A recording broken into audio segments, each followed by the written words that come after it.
Legal profession will demand everything you have. It will demand your intellect, your stamina, your emotional resilience, your time, your focus, your health. The difference between the version of this career that builds you and the version that breaks you is not talent. It's not even intelligence. It's the infrastructure you build around your daily life, the habits that you sustain, the habits that sustain your cognitive performance, the practices that protect your mental and physical health, the system that make you consistent, excellent work possible. That infrastructure is not optional. It is foundational, and you build it now. In the quiet season, before the race, or you scramble to build it during the race itself. Choice is yours. Hello and welcome back to the Diary of a Barrister. I'm Chelsea Brookwood, I'm your host. I'm an employment barrister, and today we're going to be talking about building habits that will make or break your legal career. Now, I want you to do something for me right now. I want you to close your eyes.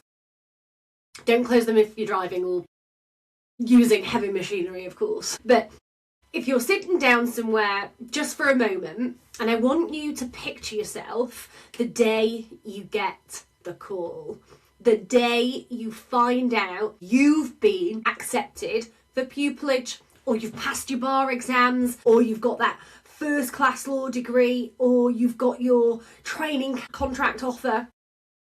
Whatever it is that you're working towards, the moment you've been working towards is happening right now. Something you've been dreaming about, possibly since you're a teenager, since you watched your first courtroom drama and thought, yes, that's me, that's who I'm going to be. And once you've got that in your mind, I want you to hold on to that feeling. What does it feel like? It feels amazing, right? Because I want you to ask yourself something. I want you to answer honestly. In that vision, in that version of your future self, are you today ready? And I don't mean ready in the way that you've ticked all the boxes. I mean genuinely, fundamentally, mentally and operationally ready. Do you sleep well? Do you manage your time? Do you know how to read 30 pages of dense case law and actually retain and understand it? Do you exercise? Do you have a morning routine that grounds you before a brutal day? Do you know how to say no to things that drain you so that you can say yes to things that matter? Do you know how to show up consistently, day after day after day, even when it's hard and the work is relentless and no one is cheering you on? Because here's the honest truth, and when I say this with all the love in my heart for every single person listening, most of you are not building that version of yourself. Most of you are building for the application. Most of you are ticking boxes without any thought of what you've gained or wanted to gain and learn from the experiences that you're undertaking. You're building for interviews, you're building for exams, and I understand why. Those things are immediate, they're tangible, they're the gatekeepers to the next stage, but there is a version of getting in that leaves you utterly unprepared for what comes after, and that version is exactly what we're going to talk about today. Today is not about a specific area of law, it's not about case breakdown or career masterclass. Today we're going deep on something that I genuinely believe is one of the most important and most under-discussed topics in the entire conversation about becoming a lawyer. We're talking about habits. The science of habits, the importance of habits, how to build them, which ones actually matter, and why starting now, wherever you are in your journey, is not optional but essential. Right? So, habits. I know what some of you might be thinking, Chelsea, I've got mooting practice, I've got 3 essays due, a pupillage application to write, a pro bono clinic on Thursday. I do not have time to think about habits. And to that, I say, that is exactly why we're having this conversation right now. Because the reason you feel overwhelmed, the reason you feel like you're always running to catch up, the reason that Sunday evenings feel like dread rather than rest, a huge part of that is because you don't yet have the systems in place that make high performance feel sustainable rather than punishing. So this conversation is for you. Now, this episode is going to cover a lot of ground. We're going to start by looking at what I call the tick box trap. The way most people approach getting into law and why it leaves them dangerously underprepared for the reality of practice. And then we're going to get into the actual science of habits. So anybody that follows my journey and follows my social knows that I am a bit of a nerd when it comes to human behaviour, psychology and the science around why we do what we do. So it wouldn't be me if I wasn't discussing something like this with a little bit of science in there. Not the fluffy motivational poster version of habits. The real neuroscience, the real psychology, the studies, the data. Because, well, we're all lawyers and we all want to understand why things happen. So understanding how habits actually work in your brain changes everything about how you approach building them. For science, we're going to talk specifically about why law students and aspiring barristers and solicitors have particular and urgent need for good habits, more so than almost any other profession you could be entering. We're then going to walk through the actual habits that matter one by one, and I'm going to tell you how to build each of them. We will talk about the books you should be reading, we'll talk about burnout, what it is, how it happens, and why your habits are your single most powerful tool against it. And we will close with everything you need to actually start. And then, for the bitches at the back, I'm going to keep you accountable. I want to say one more thing before we dive in. This episode is not meant to make you feel bad. Not at all. It's not meant to add more pressure to what is already a very pressurised journey. It is meant to be the opposite of that. It's meant to give you a framework, a blueprint, a way of thinking about your own development that actually makes the road ahead feel more manageable. Because here's the thing about good habits. Once they're in place, they don't drain you, they sustain you, they become automatic, they become something that you don't even think about. And that is exactly what you need in this profession. So, starting at the beginning, let's start with culture around getting into law because it shapes everything. From the moment someone decides that they want to be a lawyer, and that could be at 14, could be at 25, it could be on a career change, it could be 32, you could be 60, for all I care. From that moment, the entire ecosystem around them orients towards one thing: getting fucking in. Get the grades, get the work experience, get the extracurricular activities, get the vacation schemes, get the pupillage is the end destination. And it's all about having this list of achievements as a sort of tick box. Yeah, I've done that. Yeah, I've done that. Every stage is framed as a destination in itself. You pass your A-levels, you've made it to university, you get a first, you've made it to applications, you get the vacation scheme, you've made it to the interview. And then there's nothing wrong with celebrating those milestones. They are genuinely hard won. But the culture creates a particular and dangerous mindset. The mindset that getting in is the goal. That is just the start. And the problem with that mindset is profound because the goal is never getting in. The goal is being excellent at the job once you get there. The goal is building a career that is sustainable, that you are proud of and doesn't destroy your mental health, and you are able to pursue it for decades to come. The goal is becoming the kind of lawyer who serves their clients brilliantly and goes home with enough energy to be left a functioning human. And getting in is not the destination. It is the starting point. And I need you to understand that. There's also something worth examining about what the process of getting into law actually rewards. Applications, vacation scheme, interviews, pupillage applications through the pupillage gateway. What do they test? They test your ability to perform under pressure on a specific day. They test your ability to perform under pressure on a specific day. They test your ability to articulate experiences you've had.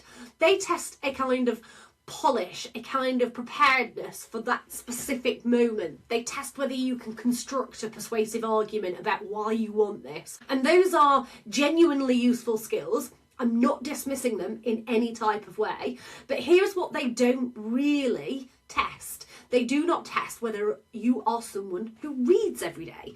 They do not test whether you have built the kind of focused attention that will allow you to sit with a difficult problem for hours without your phone dragging you away. They do not test your sleep hygiene, your physical health, your ability to recover from setbacks without spiralling. They do not test your time management on a Tuesday afternoon in a week of 7. They do not test your time management on a Tuesday afternoon in week 7 of term when everything is due at once. They do not test any of the actual day-to-day operational requirements of being a barrister or solicitor, because they are not the things you can demonstrate in 45 minutes. But having them, I guarantee you, will make you into a person that you are unforgettable when it gets to the interview stage.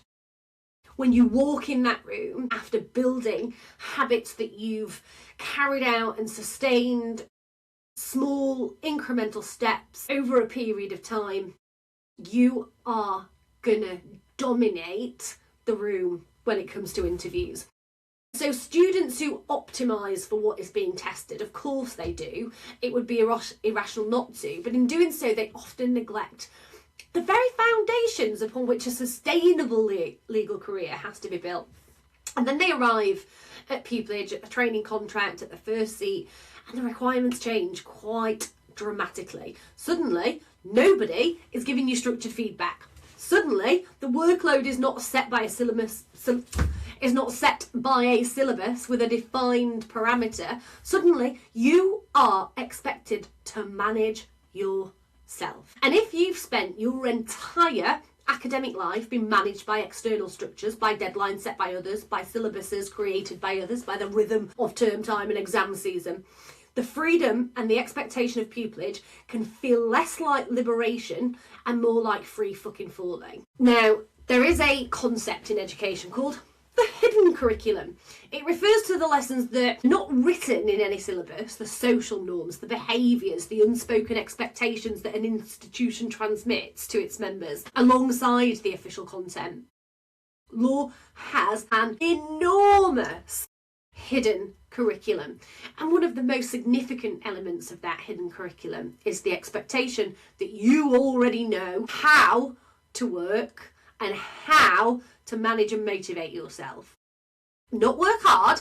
Everyone in law works hard. I mean work well, work efficiently. And there's a huge difference. Working hard means putting in the hours. Working well means those hours are productive, sustainable, and building towards something. It means you know how to prioritise. It means you know how to read strategically. And it means you know how to manage your energy as well as your time. Mind blown. But it also means you know when to stop. And I mean genuinely stop, rest and recover. So you can come back sharp rather than grinding yourself to the floor where you burn out. Because let me tell you, a tired barrister is the worst barrister. A tired lawyer is the worst lawyer. You cannot make objective, rational, pragmatic decisions if you're fucking knackered. You just can't. You just can't. You get decision paralysis, and creating habits that become autonomous, that you don't need to think about, that will help you be able to live another day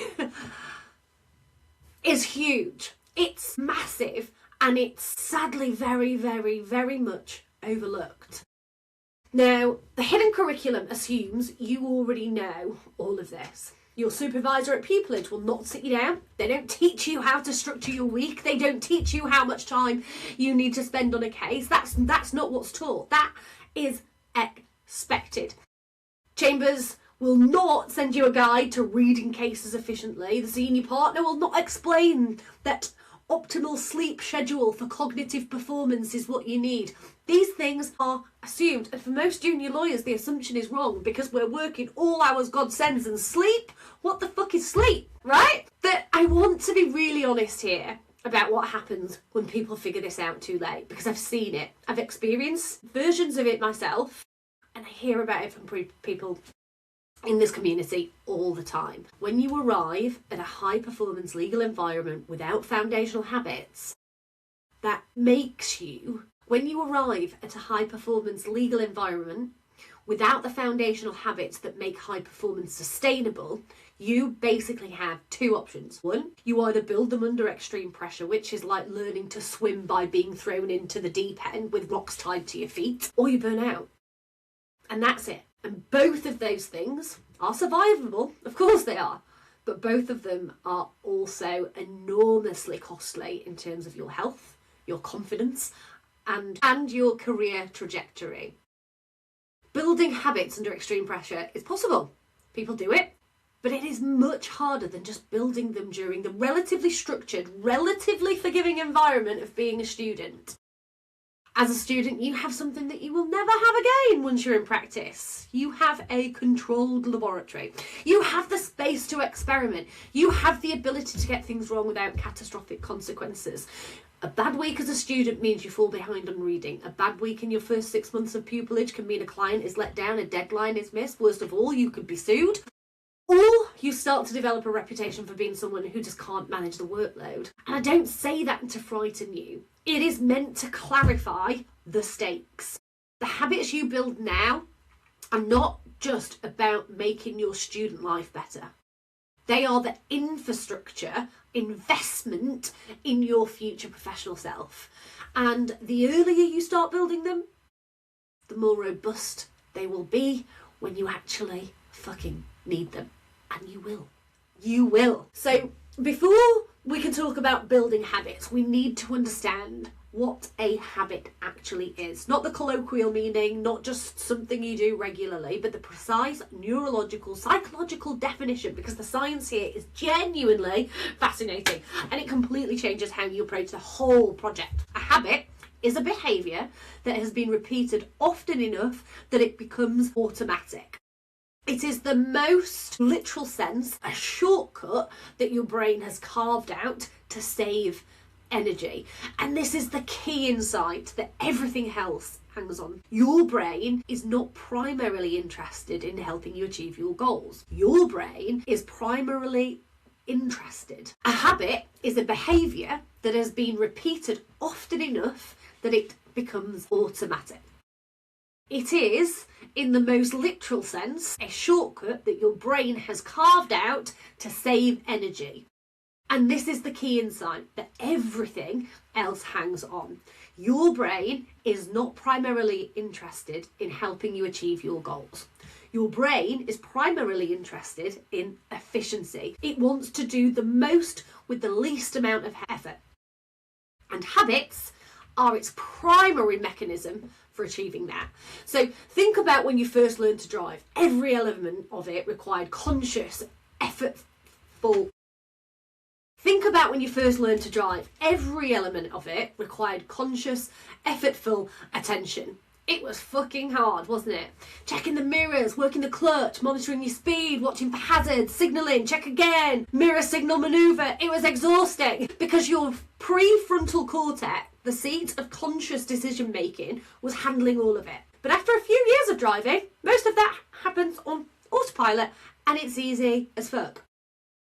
You can drive a familiar route while having a conversation while thinking about something else entirely. And that's not because driving got easier, it's because the behaviour got transferred from your prefrontal cortex to a deeper, more ancient part of your brain called the That's not because driving got easier, it's because the behaviour got transferred from your prefrontal cortex to a deeper, more ancient part of the brain called the basal ganglia, The basal ganglia sits at the base of your forebrain and it is one of the most evolutionary, ancient parts of the human brain. It is involved in procedural learning, routine behaviour and emotional responses. When a behaviour becomes habitual, it gets stored here, which means it no longer requires conscious thought, which means it takes less energy. It runs in the background like a program that launches automatically when you open your laptop. The prefrontal cortex, on the other hand,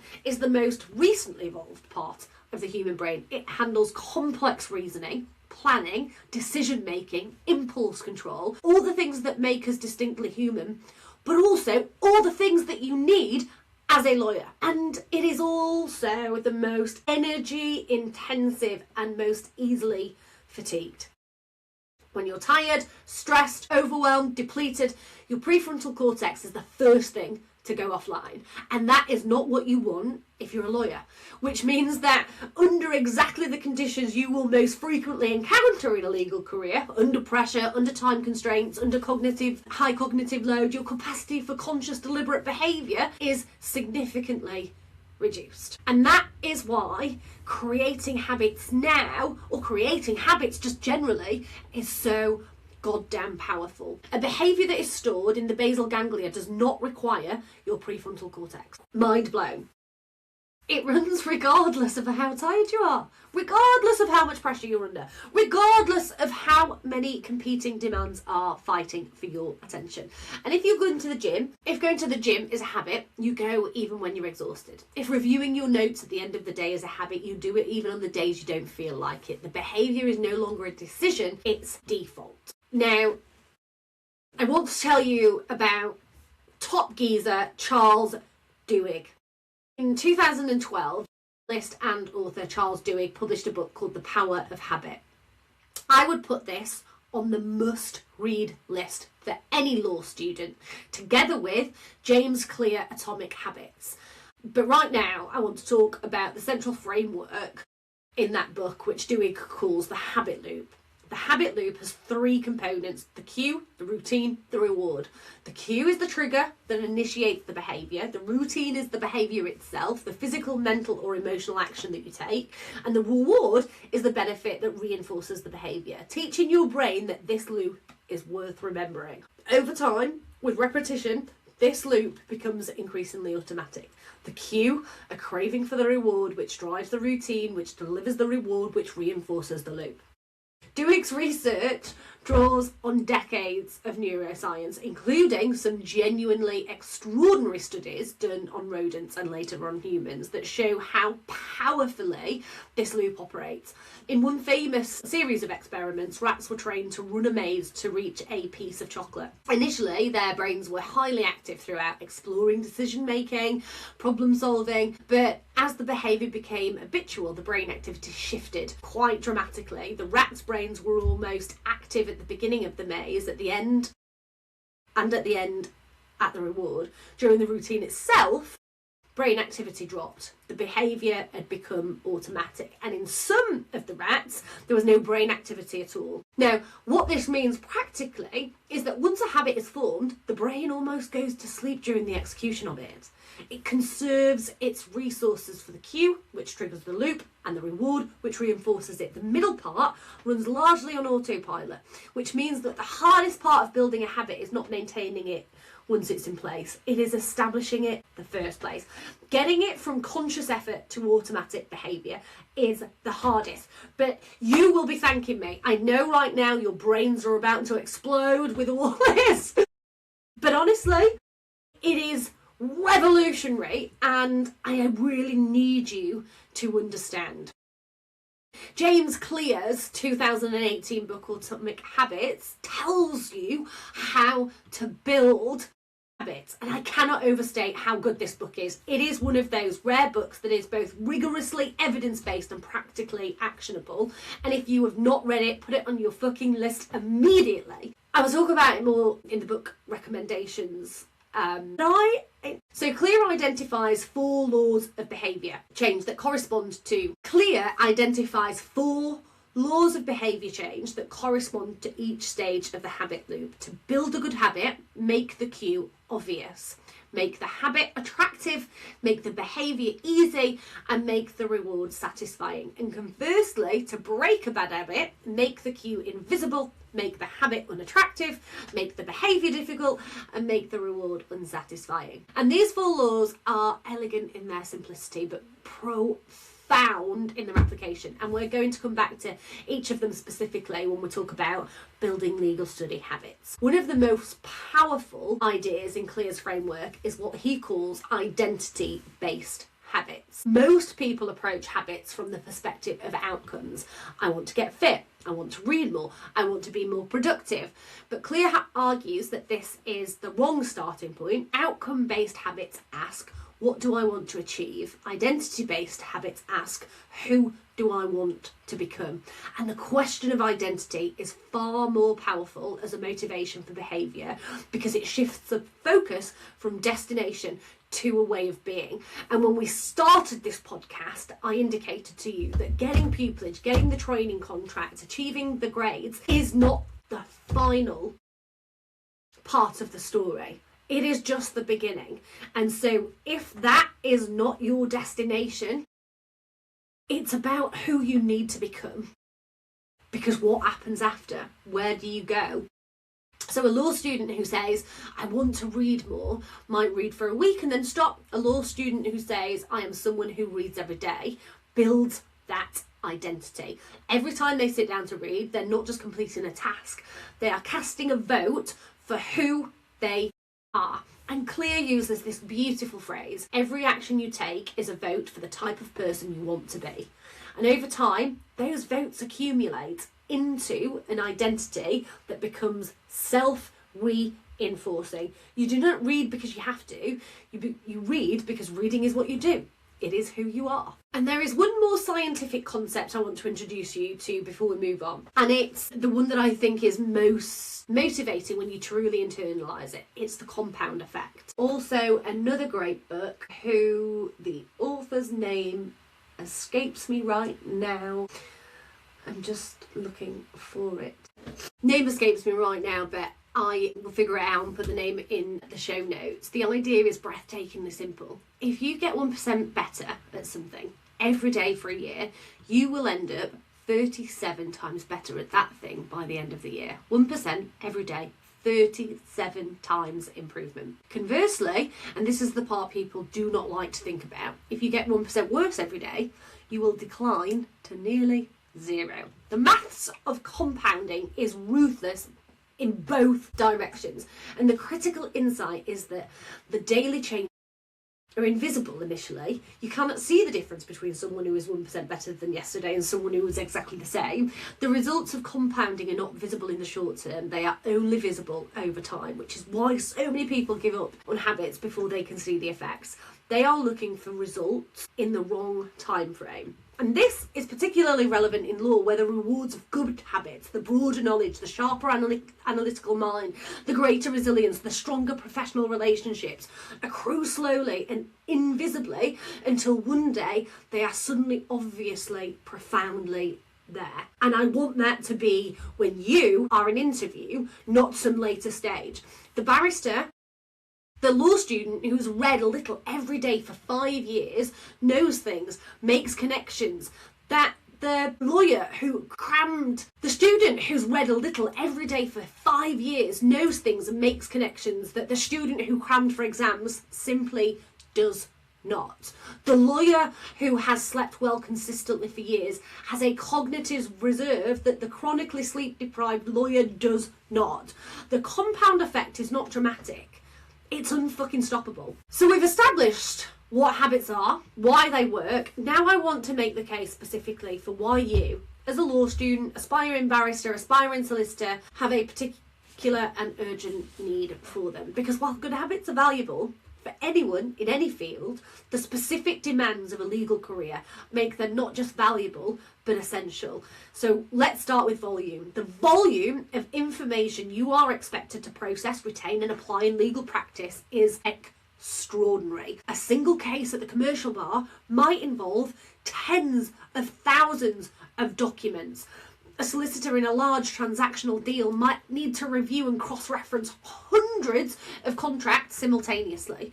The ability to read large amounts of material quickly, to identify what is relevant, to retain the key points and to synthesize information across multiple sources is not just nice to have. It's the core of the job. And the ability is not built by cramming for exams. It is built by reading every day consistently over years. Then there is the cognitive complexity. Legal reasoning is some of the most demanding intellectual work that exists. It is. And if you don't believe me, fine. Don't listen to my stuff. Get out my pod! It requires you to hold multiple competing arguments in your head simultaneously to identify logical inconsistencies, anticipate objections, apply abstract principles to concrete facts, persuade sophisticated people who are trying to undermine your position, might I add.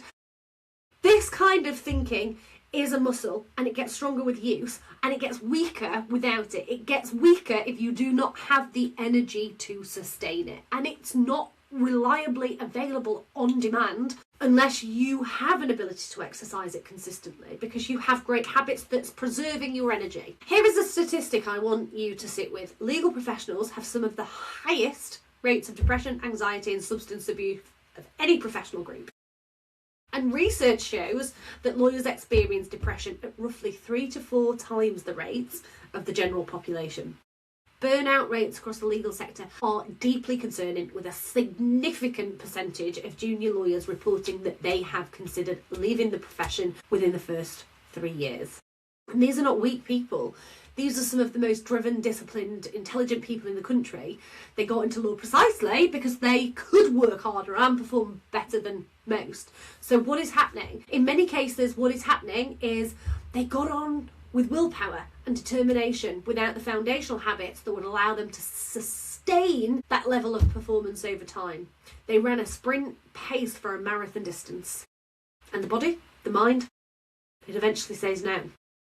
I'm not saying that habits are the magical cure for mental health challenges in law. I'm not qualified to make that claim, and I would not want to oversimplify something that is genuinely complex. But I'm saying that good habits, particularly around sleep, exercise, recovery, cognitive load management, and also those habits, reading, case law, attending networking, speaking to other barristers, are all fantastic and are the most significant evidence-based things you can do, not only to protect your mental health, but also to show chambers that you are somebody that can be trusted, that somebody that has the discipline to make it in this career. And building them before you are in the most demanding phase of your career is incomparably easier than trying to build them while you're in it. And there's something else particular to law that makes habits essential.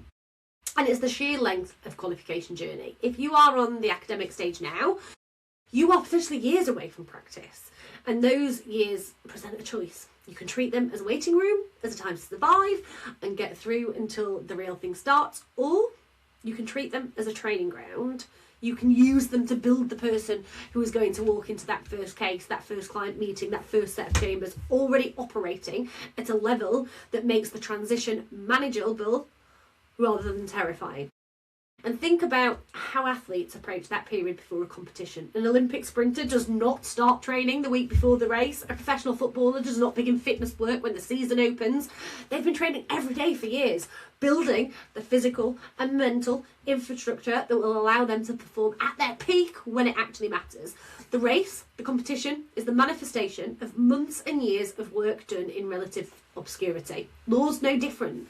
The courtroom performance, the client work, the career achievement, that is the race. Law school, the BPTC, the LPC, the periods between applications, that is the training ground. So use it. I want to make one more point that I feel strongly about in academic settings. The structure builds your habits for you, whether you choose it or not.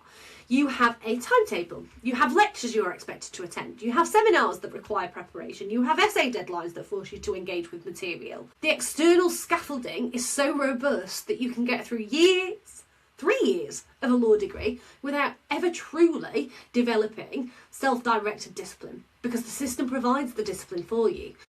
And then you hit pupillage, or your training contract, or a period where the structure disappears.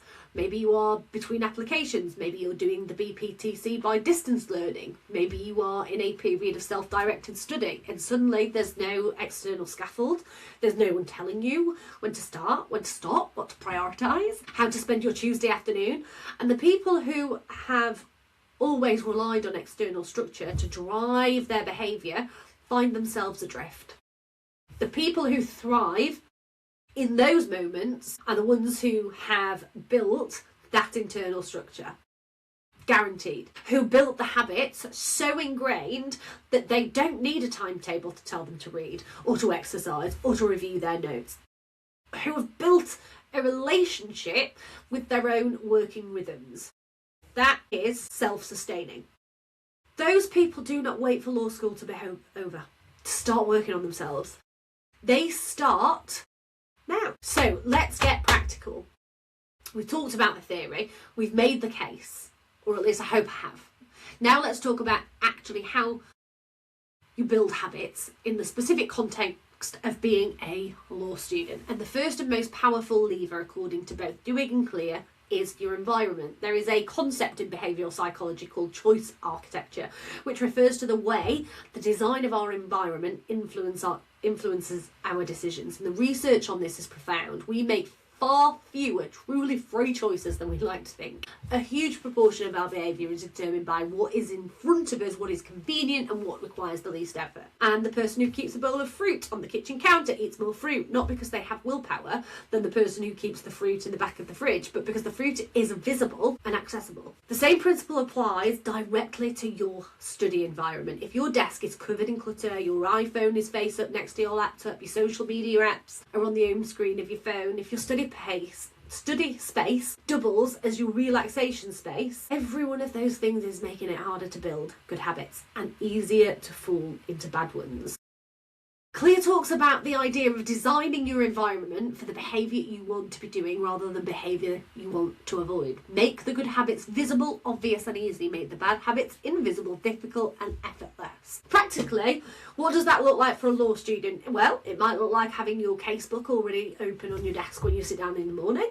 So the first thing you see is the work you intend to do. It might look like having your phone charger in another room so that your phone is not beside you while you study. It might look like putting your running shoes next to your bed the night before, so they're the first thing you see when you wake up. It might look like having a dedicated study space that only you ever use for studying, so your brain learns to associate the space with focus and work. These are small changes, but they are enormously powerful. I went to the bar school with an individual who treated the BPTC like a 9 to 5 job. She turned up at 9, she finished at 5, regardless of when our seminars and classes were. She sat in the same space, she wore very similar things, but she did that every single day, and she walked away from the bar course with one of the highest achieving grades.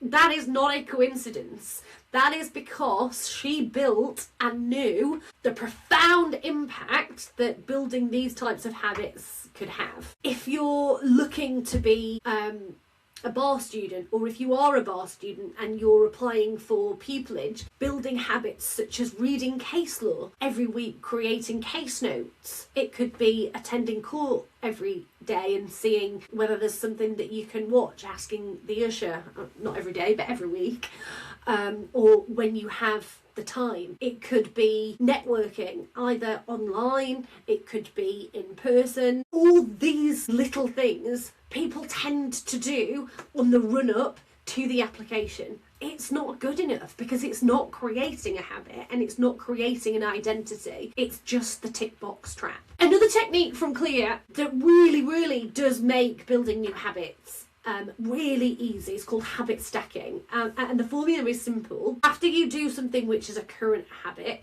you stack another habit on top of it. So if you have your breakfast in a morning and you sit down and have a cup of tea, why not read a case study at that stage? Listen to a legal podcast at that stage. If you're sat there doing something, stack onto it with another habit. If you commute each morning, listen to a legal podcast or habit stack on top of that. You attach a new behaviour to an existing behaviour that is already automatic, and this works because you're using an already established neural pathway as a springboard for a new one. And the existing habit becomes the cue for the new one. So we cannot talk about building good habits without talking about the other side of the equation, breaking the bad ones. And in a student context, there are some very common bad habits worth naming directly. Procrastination, passive reading, moving your eyes over text without actually processing it, social media spirals during study, all-nighters followed by unproductive recovery days, leaving reading until the last minute, and cramming. These are not character flaws, They're just bad habits, which means they can be changed using the same principles that we've been discussing. So to break a bad habit, you essentially need to attack the habit loop. You can do this as Clear says, make the cue invisible, make the behaviour hard, and make the reward unwanting. And the thing with habits is start really small. I think it's genuinely the most important practical piece of advice in this entire episode. Start absurdly small, embarrassingly small. The goal is not to do the most impressive version of the habit, because once you try that, it's something that you won't sustain. The goal is to do the minimum viable version consistently enough that it becomes automatic. You want to build a daily reading habit. Don't start with reading an hour, start with 5-10 minutes. Exactly 10 minutes every day without exception. You want to build an exercise habit. Don't start with a 5-kilometre run, start with a 10-minute walk every day, non-negotiable. If you make it too difficult, you won't sustain it. But if it's something really, really easy, then it's easy to do. It's easy to keep doing, and it's easy to sustain. Once you've built the habit, you can then build on the timing. But start with 3 sentences. You want to build a journaling habit? Don't start with a page. Start with 3 sentences every day. What did I do today? What am I learning? What am I worried about? 3 sentences. Very, very easy. And the reason for starting this small is not because the small things are impressive. They're not. It is because your goal in the early stages of habit formation is not achievement, it is consistency. You're trying to establish the neural pathway to cast the votes to build that identity. A 10-minute walk every day for 3 months does more for your exercise habit than a furious gym program that you do for 2 weeks and then abandon. Consistency beats intensity every time. It's the long game. So we've covered a lot of ground today, and I want to bring it together with one clear, simple message. The legal profession will demand everything you have. It will demand your intellect, your stamina, your emotional resilience, your time, your focus, your health. It is one of the most demanding professional journeys you can choose. And it is also, when it goes well, one of the most meaningful and rewarding professions. I would not have chosen it otherwise. And I wouldn't be here otherwise. You would not be listening to this otherwise. But the difference between the version of this career that builds you and the version that breaks you is not talent. It's not even intelligence. It's the infrastructure you build around your daily life, the habits that you sustain, the habits that sustain your cognitive performance, the practices that protect your mental and physical health, the system that make you consistent, excellent work possible, even on the days when you don't feel like it. That infrastructure is not optional, it is foundational, and you build it now in the quiet season before the race, or you scramble to build it during the race itself. The choice is yours. Here is my challenge to you. By the end of today, not next week, not when things quieten down, today, I want you to identify one habit, just one, that you think will help you towards your legal career. And I want you to use the 2-minute rule to define the absolute minimum version of that habit. Not the impressive version, the sustainable version. 10 minutes reading, 10 minutes walking, 3 sentences in a journal, consistent bedtime. And I want you to do it tomorrow, the day after, and the day after, and the day after that. And every day for the next 60 days. Not because 60 days is a magic number, because that is roughly how long it takes for something to stop being an effort and start being automatic. This is how long it takes for it to become part of who you are. You're not building habits, you are casting a vote for the lawyer you are becoming. Every day you show up for the small version of that habit, you're telling yourself a story about who you are. And the stories we tell ourselves are the most powerful forces in our lives. Tell yourself the story of someone who takes care of themselves, who's consistent, who invests in their own development, who builds deliberately rather than scrambling reactively. Because that person, the one who's done the daily work, who's built the infrastructure, who's tended to their own growth with the same discipline and attention they bring to the legal work, that person is not just ready to get into law, they are going to be fucking extraordinary at it. Thank you for spending this time with me today. This episode was a long one, and if you're still here, that tells me something about you. It tells me you're taking this seriously. Good. keep taking it seriously, keep building. And if you found this episode useful, please do share it with someone who needs to hear it. Share it with the law student in your life who's running themselves into the ground. Share it with the aspiring barrister who's treating the application as the destination. Share it with anyone who needs permission to slow down enough to build the things that will carry them through a long, long legal career. Until next time, take care of yourselves, build well, and I'll speak to you soon. Bye.